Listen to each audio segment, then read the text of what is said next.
Hello everyone, welcome to Education at Your Doorstep. This is Charul and we are going to start the fifth lecture of pollution. And in this lecture, we are going to talk about the various steps which are being taken by the Indian government in order to control the air pollution. But before that, please subscribe to my channel and do hit the like button. So guys, in the previous lecture, we have already discussed about the various causes and the sources of the air pollution. So guys, अगर अभी तक आपने वो videos नहीं देखी हैं तो please देख लीजिए, उनका लिंक डिस्क्रिप्शन बॉक्स में दिया हुआ है। सो गाइस, अभी बात करते हैं national air quality monitoring programme के बारे में। सो गाइस, जो national air quality monitoring programme है ये बेसिकली किसने लॉन्च किया था? सेंट्रल गवर्नमेंट ने। तो गाइस, अभी देखते हैं कि इसके मेजर ऑब्जेक्टिव्स क्या हैं। तो गाइस, पहली चीज़ तो ये है कि जो हमारे नेशनल एयर क्वालिटी स्टैंडर्ड्स हैं वो बेसिकली अच्छे से मेंटेन हो रही हैं या नहीं, जितने पोल्यूटेंट्स की क्वांटिटी हमारे एटमॉस्फेयर में परमिटेड है उतनी है या नहीं, उससे ज़्यादा तो नहीं है। इन सब चीज़ों का ध्यान रखने के लिए एक स्पेशल बोर्ड बना दिया गया है जिसे हम लोग क्या बोलते हैं, CPCB, जिसकी फुल फॉर्म होती है सेंट्रल पोल्यूशन कंट्रोल बोर्ड। लेकिन गाइस, जो सेंट्रल पोल्यूशन कंट्रोल बोर्ड होता है इसे और भी बहुत ज़्यादा काम होते हैं, तो इसकी हेल्प करने के लिए डिफरेंट स्टेट्स में भी पोल्यूशन कंट्रोल बोर्ड बना दिए गए हैं जिनको हम लोग क्या बोलते हैं, state pollution control board. So guys, दूसरा काम क्या है जो national air quality monitoring programme है, तो ये बेसिकली देखता है कि हमारे एटमॉस्फेयर में कितने पोल्यूटेंट्स प्रेजेंट हैं, क्या वो जो पोल्यूटेंट्स है वो इंक्रीज हो रही हैं, डिक्रीज हो रही हैं, क्या उनका ट्रेंड है, और बेसिकली हमारे एटमॉस्फेयर में कितने पोल्यूटेंट्स हैं और कितना ज़्यादा एयर पोल्यूशन हो रहा है। तीसरी चीज़ क्या होती है कि कौन सी सिटीज़ में सबसे ज़्यादा एयर पोल्यूशन हो रहा है, मतलब जो भी हमारे नेशनल एयर क्वालिटी स्टैंडर्ड्स हैं वो कहाँ कहाँ पर अच्छे से मेंटेन नहीं हो पा रहे, मतलब कौन सी सिटीज़ सबसे ज़्यादा पोल्यूटेड हैं। एंड ऐसी सिटीज़ को हम लोग क्या बोलते हैं, नॉन अटेनमेंट सिटीज़।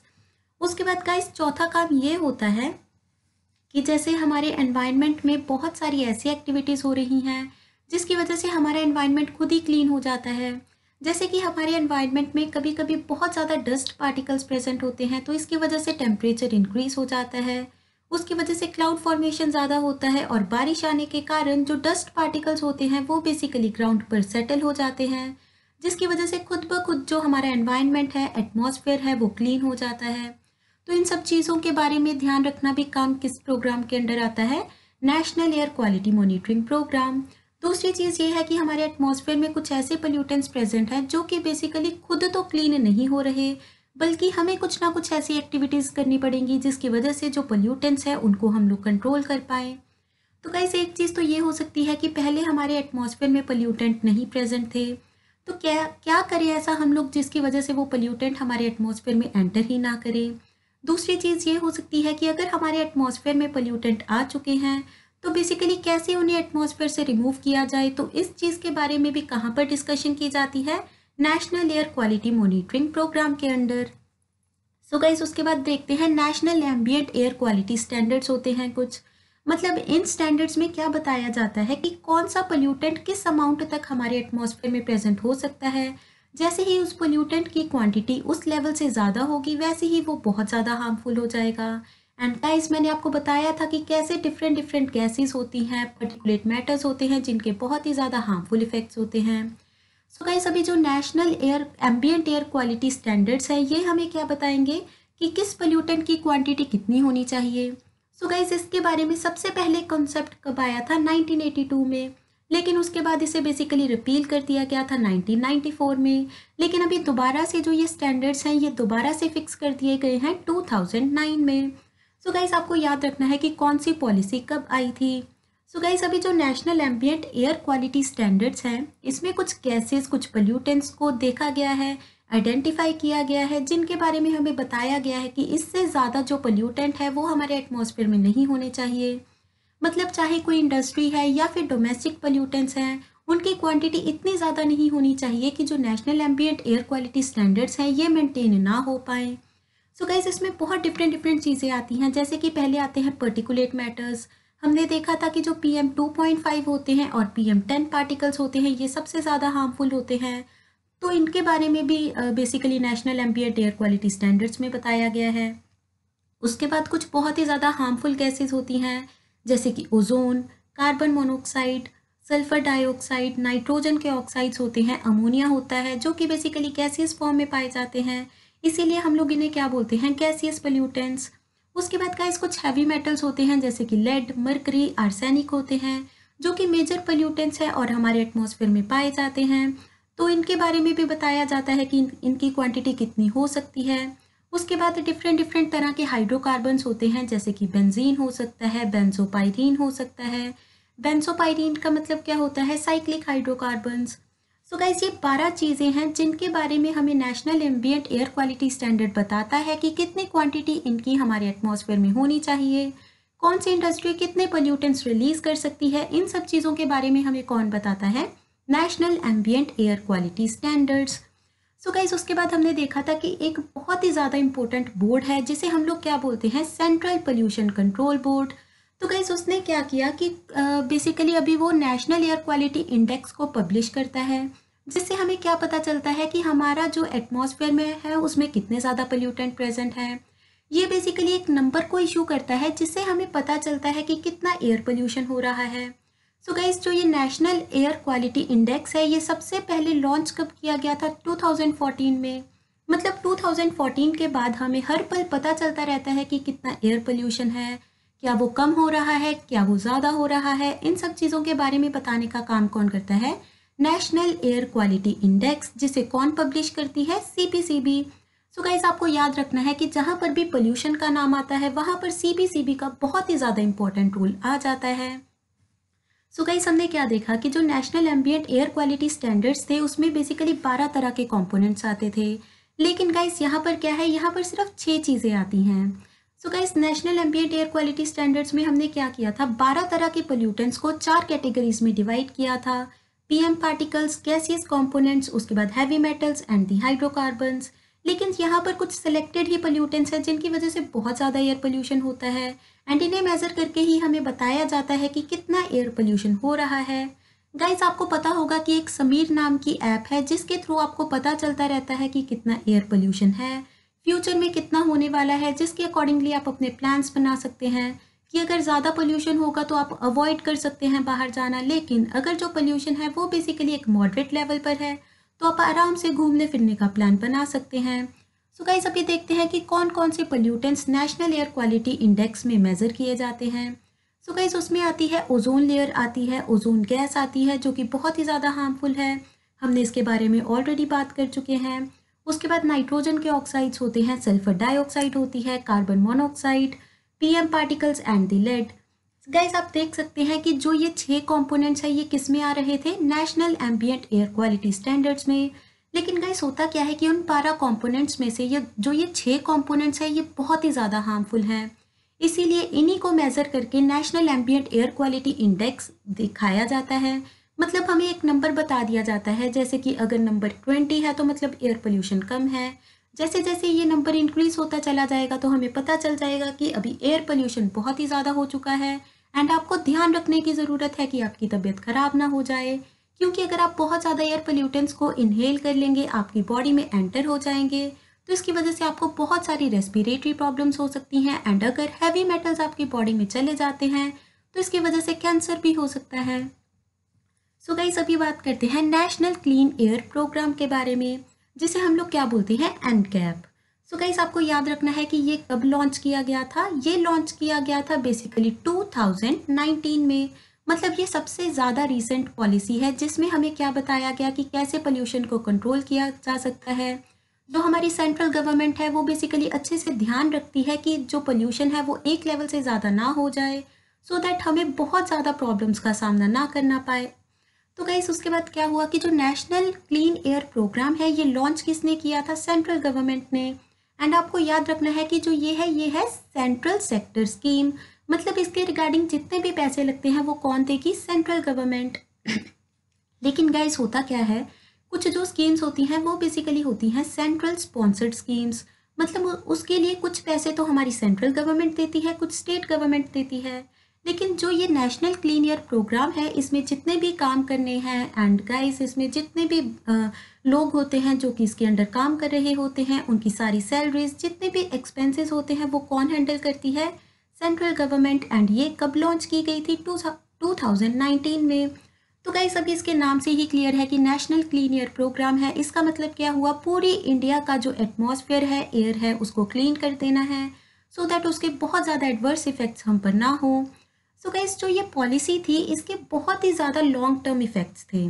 मतलब क्या हुआ? 2017 में जितना भी एयर पोल्यूशन था, हमारे एटमॉस्फेयर में जितने भी पीएम पार्टिकल्स थे, उन्हें बेसिकली बेस बनाकर क्या बोला गया कि 2024 तक हमें उन पार्टिकल्स को कम कर देना है।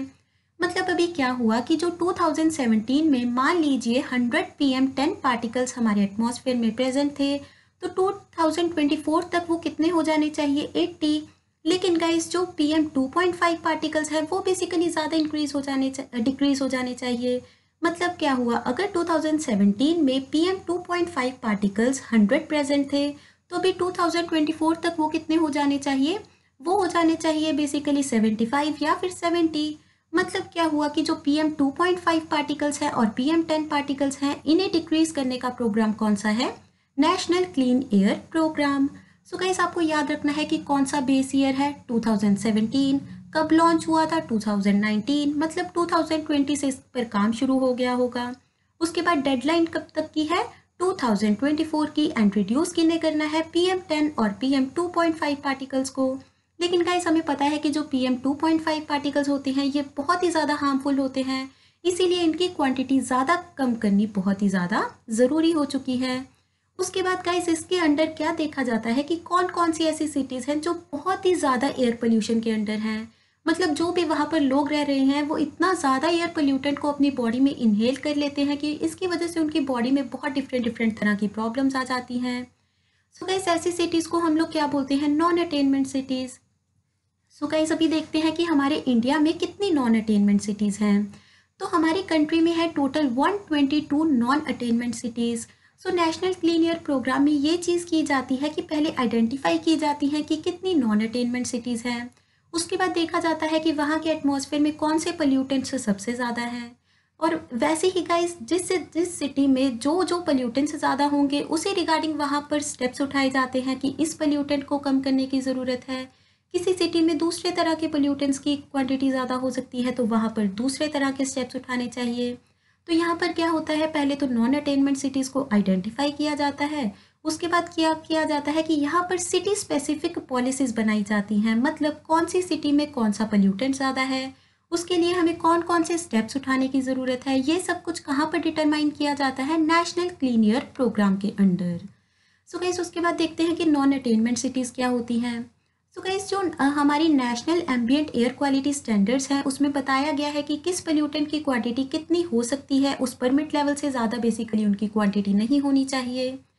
सो होता क्या है कि जिन सिटीज़ में बहुत ज़्यादा एयर पोल्यूशन है, वहाँ पर देखा जाता है कि national ambient air quality standards के अकॉर्डिंगली वहाँ पर किस पोल्यूटेंट की क्वांटिटी ज़्यादा है, क्यों वहाँ पर एयर पोल्यूशन है, कौन कौन से वहाँ पर कॉजेज़ हैं एयर पोल्यूशन के, कौन कौन से सोर्सेज हैं, पहले उनको आइडेंटिफाई किया जाता है। उसके बाद वहाँ पर बेसिकली कुछ ऐसे स्टेप्स उठाने के लिए पूरी मैनेजमेंट की जाती है, प्लानिंग की जाती है कि हमें कौन कौन से स्टेप्स उठाने चाहिए सो दैट एयर पोल्यूशन कम हो जाए।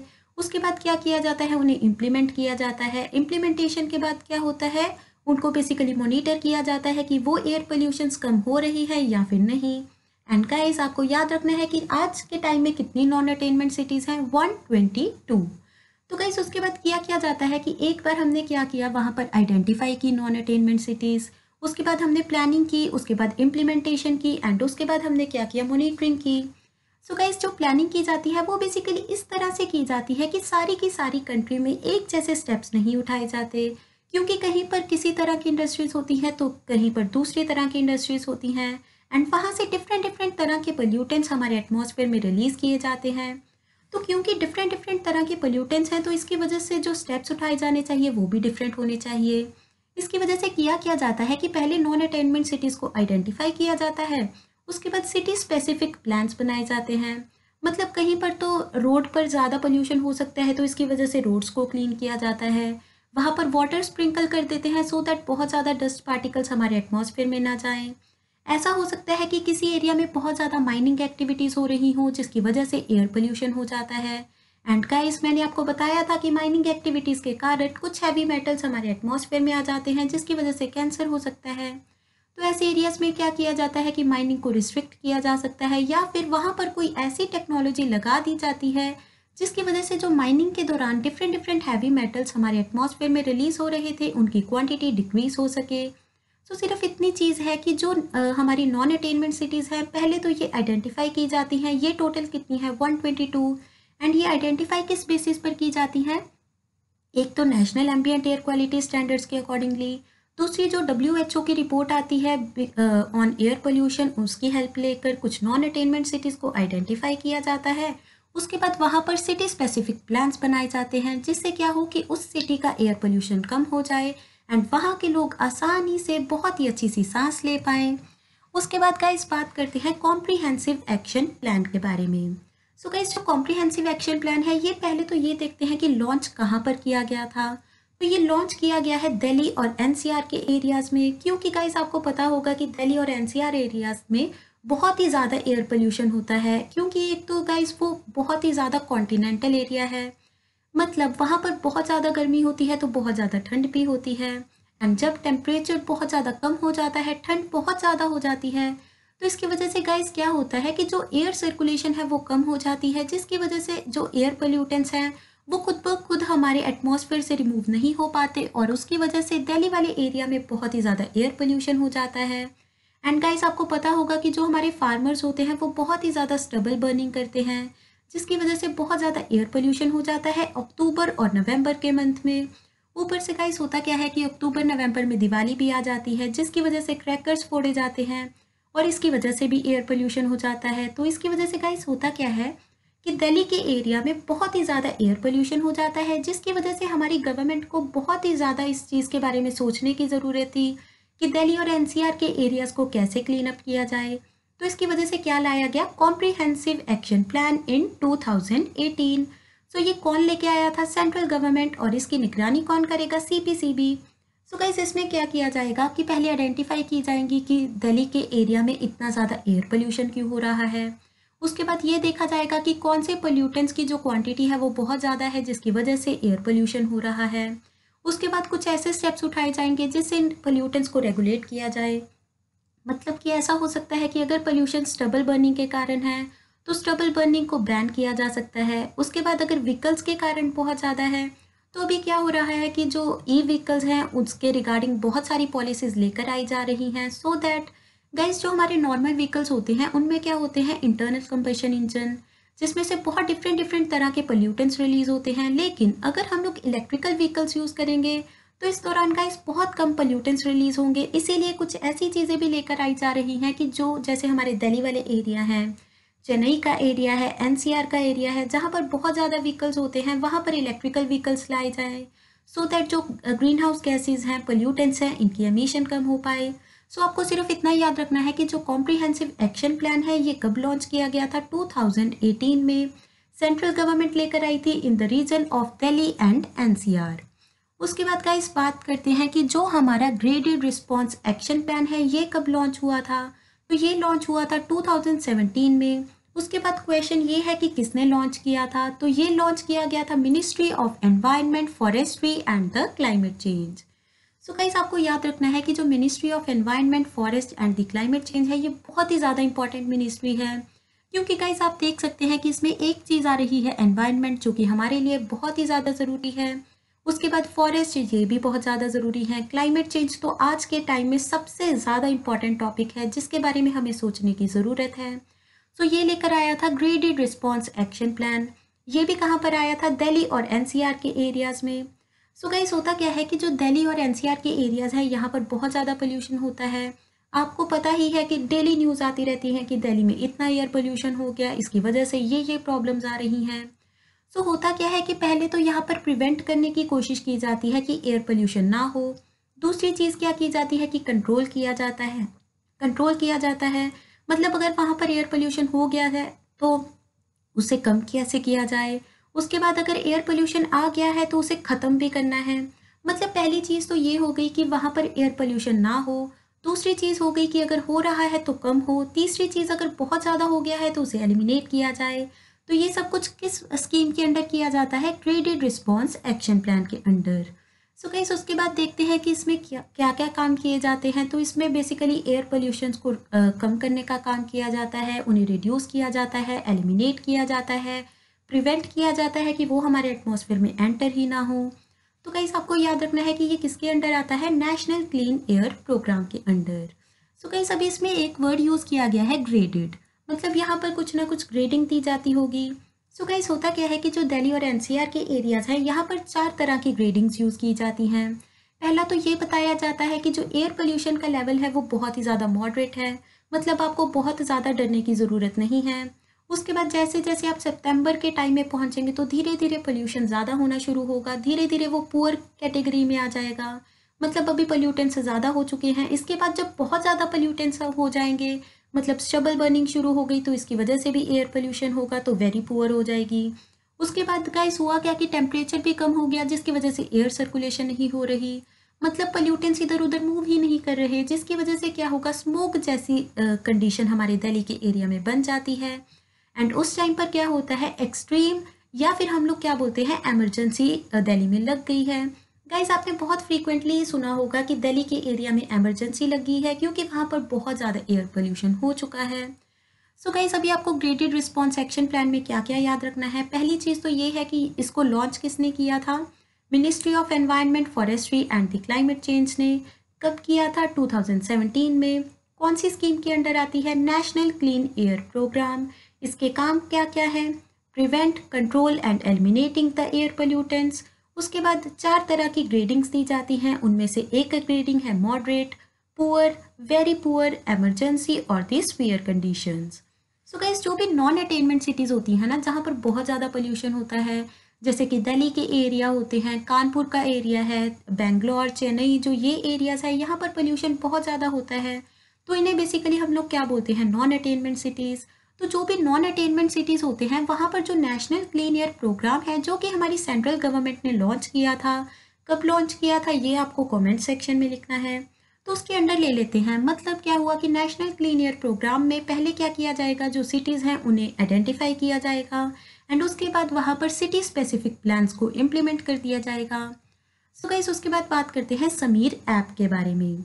सो गाइस मैंने आपको एक वर्ड बताया था, नेशनल एयर क्वालिटी इंडेक्स, जिसमें एक नंबर लॉन्च किया जाता है, जिससे हमें पता चलता है कि एयर पोल्यूशन कितना है। मतलब क्या हुआ, जितना ज़्यादा एयर पोल्यूशन होगा उतना ही बड़ा नंबर होगा, मतलब अगर 20 नंबर है तो मतलब एयर पोल्यूशन कम है, अगर 100 है तो बहुत ज़्यादा है, अगर 200 300 पहुँच गया है तो इसका मतलब क्या हुआ, एयर पोल्यूशन बहुत ही ज़्यादा है। तो गाइस जो समीर ऐप है इस पर आपको पता चल जाएगा कि एयर पोल्यूशन इस टाइम कितना है, फ्यूचर में कितना होने वाला है, कल कितना होगा, परसों कितना होगा।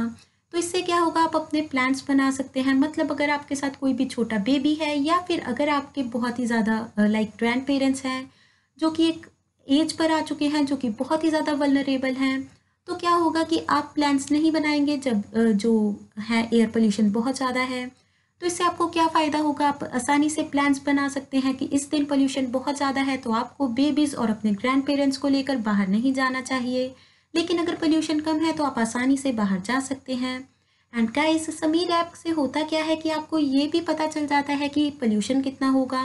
दूसरी चीज़ ये है कि अगर आपके आसपास कोई भी ऐसी एक्टिविटी हो रही है जिसकी वजह से बहुत ज़्यादा एयर पोल्यूशन हो रहा है, तो आप उस रिगार्डिंग जो कंप्लेंट है वो भी समीर ऐप पर डाल सकते हैं कि हमारे एरिया में मान लीजिए कंस्ट्रक्शन हो रही है जिसकी वजह से बहुत ज़्यादा पोल्यूशन हो रहा है, तो जो हमारी गवर्नमेंट है वो बेसिकली इसके रिगार्डिंग स्टेप्स उठा सकती है। या फिर अगर आपके आसपास कोई भी ऐसी इंडस्ट्री है जो कि बहुत ही ज़्यादा पुरानी हो चुकी है, वहाँ पर बहुत अच्छी टेक्नोलॉजीज़ नहीं यूज़ की जा रही, जिसकी वजह से एयर पोल्यूशन बहुत ज़्यादा हो रहा है, तो आप उसके रिगार्डिंग भी कंप्लेंट्स कहाँ पर रजिस्टर करवा सकते हैं, समीर ऐप पर।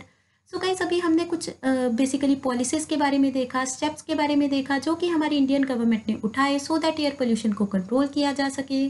So guys if you enjoyed the video then do like, share and subscribe. Thank you so much.